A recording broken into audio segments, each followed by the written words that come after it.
If you were walking behind someone, how often do you think they slam the door in your face? Quite annoying, right? Small acts of kindness, like holding the door open for someone, can have a big impact on the life and perception of those around you. Yet, this is something that many of us take for granted. In fact, studies have shown that showing respect to others through courtesy and manners is one of the easiest things to do. On the other hand, many people today, particularly teenagers, hold the opinion that manners and respect are no longer considered standard practice. However, 91% of individuals continue to believe that manner, politeness, and ethic are extremely essential to themselves. To live a peaceful life today, common courtesy is essential. Our manners earn us respect, and common courtesy reveals much about our personality. I will start by explaining the constraints and problems that arise when people lack common courtesy. People don't seem to show courtesy as much as they used to. Common courtesy is expected acts of kindness. But in the world we live in now, rudeness is more common than acts of kindness. The current generation has become so dependent on their electronic gadget that they have trouble communicating with their elders and peers in person.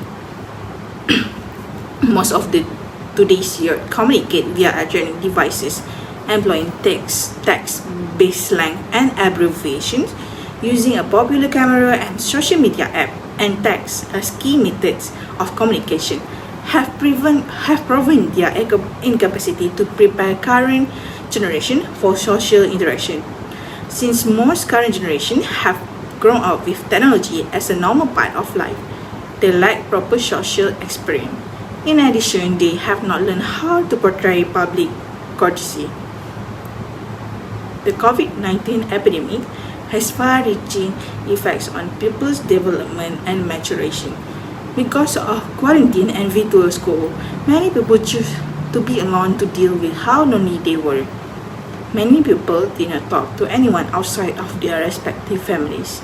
This made them even more isolated from their peers and other adults, so they spend more time inside.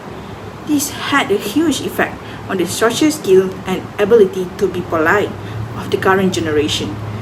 Occasionally, a group of individuals, mostly teens, will cause a disturbance in public, such as in a restaurant or store. Without consideration for those around them, the group continues their annoying chatter, ultimately spoiling the experience of others.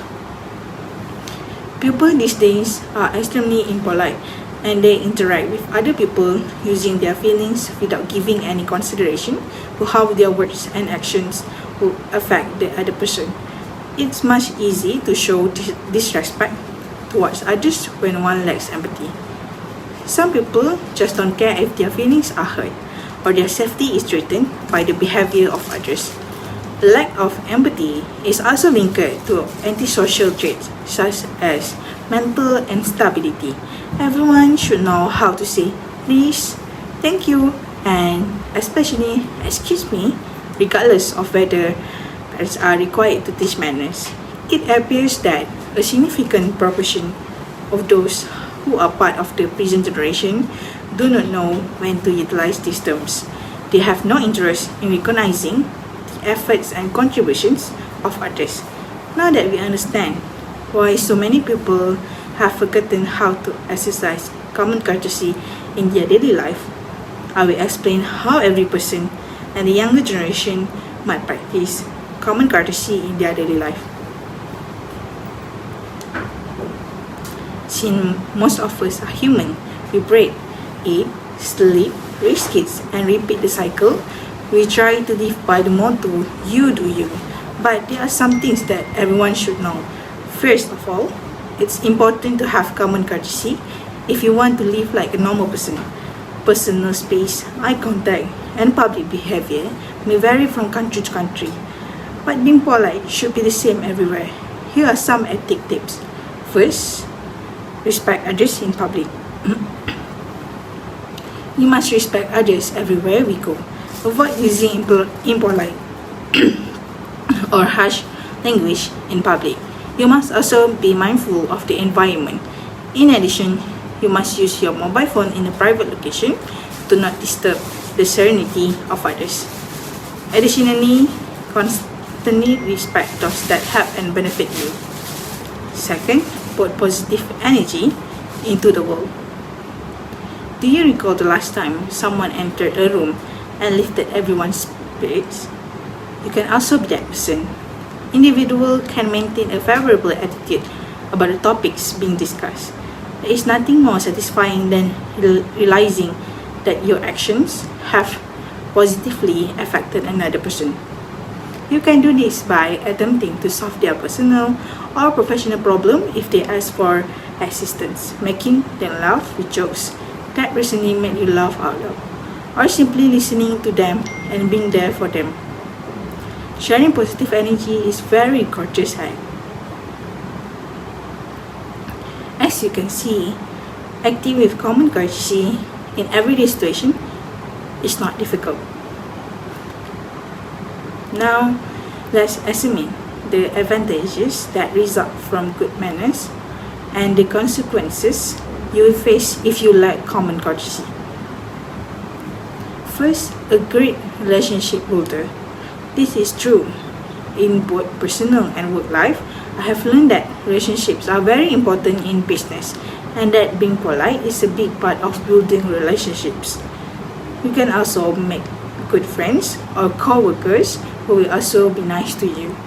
Then if you lack common courtesy, rudeness will increase stress and impacts productivity. And people are rude to you or you are rude to them. Notice how it makes you feel bad for a long time. You might be angry or even planning to get back at them. I know I sometimes do it.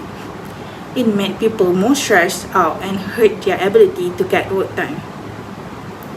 So, in conclusion, people always see that there is something that can be done better. I really like the idea of start with why. To be even a little bit successful, everything you do has to make sense on its own. In this case, choose one of the reasons above, or tell yourself that you are better than careless rudeness. In either case, you should have a good reason for being kind. I don't like it when people are rude to me, so I try not to act in ways I don't like to be treated. You know that adding cool water to hot water makes it cooler. Similarly, everyone can add coolness to thanks and appreciate others. People don't show each other enough appreciation for small or big time. Think of the thanks you give as a deposit for times when you might be rude without meaning to. First, don't let others stress in your life because you don't have to be bad interaction with people when it's not necessary. Second, try not to dwell on or remember in painful detail how the other person might not have been nice to you. I will be the first to put out my hand and agree that this is hard, but trying to remember this can help you remember it over time. And that's all from me. Thank you.